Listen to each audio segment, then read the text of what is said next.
شروع اللہ کا نام لے کر جو بڑا مہربان نہایت رحم والا ہے۔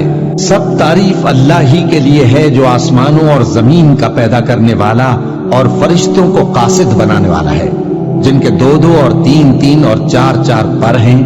وہ اپنی مخلوقات میں جو چاہتا ہے بڑھاتا ہے، بے شک اللہ ہر چیز پر قادر ہے۔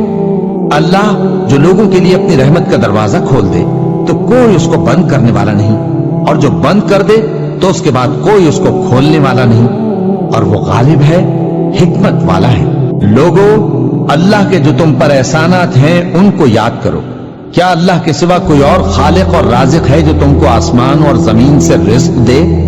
اس کے سوا کوئی معبود نہیں، بس تم کیسے الٹائے جاتے ہو؟ اور اے پیغمبر، اگر یہ لوگ تم کو جھٹلائیں تو تم سے پہلے بھی پیغمبر جھٹلائے گئے ہیں، اور سب کام اللہ ہی کی طرف لوٹائے جائیں گے۔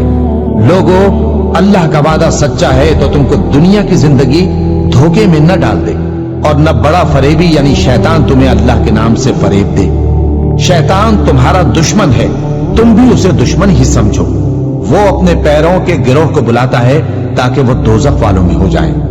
جنہوں نے کفر کیا ان کے لیے سخت عذاب ہے، اور جو ایمان لائے اور عمل نیک کرتے رہے ان کے لیے بخشش اور بڑا ثواب ہے۔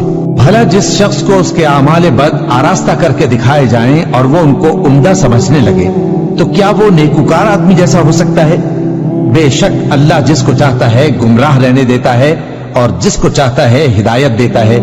تو ان لوگوں پر افسوس کر کر کے تمہارا دم نہ نکل جائے۔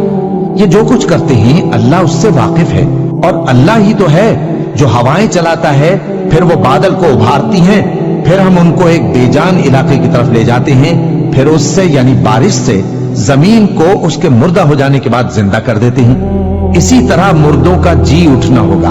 جو شخص عزت کا طلبگار ہے تو عزت تو سب اللہ ہی کی ہے، اسی کی طرف پاکیزہ کلمات چڑھتے ہیں اور نیک عمل ان کو بلند کرتا ہے۔